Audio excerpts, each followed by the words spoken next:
Dari kota Ambon kita ke Maluku Tenggara, Tribuners, jelang HUT Kota Tual, 1020 pelari ikut Fun Run 2025.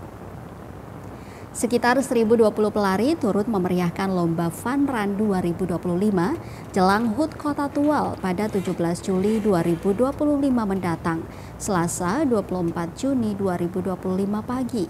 Pantauan tribunambon.com sejak pukul 6.00 waktu Indonesia Timur, peserta sudah berkumpul di titik start depan RSUD Maren Haji Noho Renwat.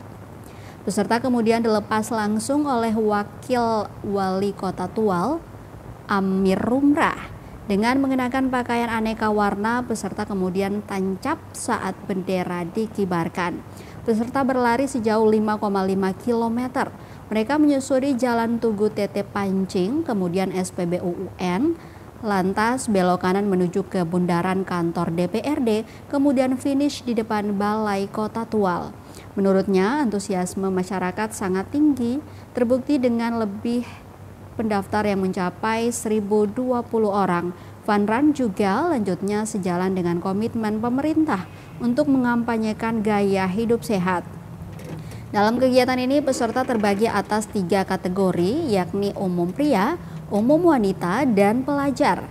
Mereka berkesempatan meraih uang pembinaan sesuai dengan kategori juara. Pratu Abdurrahman Ohoirela dari Angkatan Udara Lanut Dominikus Dumatubun Langgur yang merupakan pemenang nomor urut 1 dalam kategori umum pria mengaku senang dapat terlibat dalam kegiatan ini. Dirinya berhasil mencatatkan waktu 20 menit dan menjadi yang tercepat dalam lomba Fun Run 2025 di Kota Tual. Berikut daftar pemenang Fun Run 2025. Kategori umum pria dimenangkan oleh Pratu Abdurrahman Ohoirela, kategori umum wanita dimenangkan oleh Esther Rahayaan, kategori SMA atau SMK diraih oleh Yaya Sobat.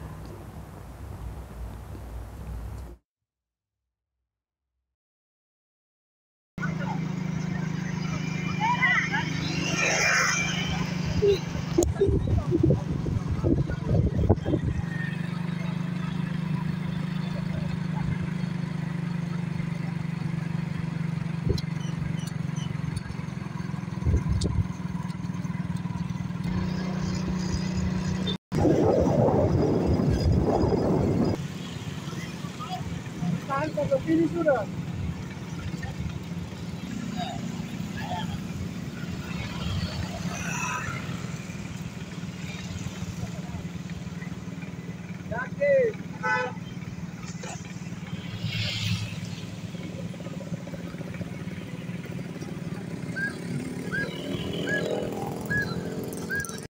Setelah lomba Fun Run akan kita ada pada Download Tribun X sekarang. Menghadirkan lokal menjadi Indonesia.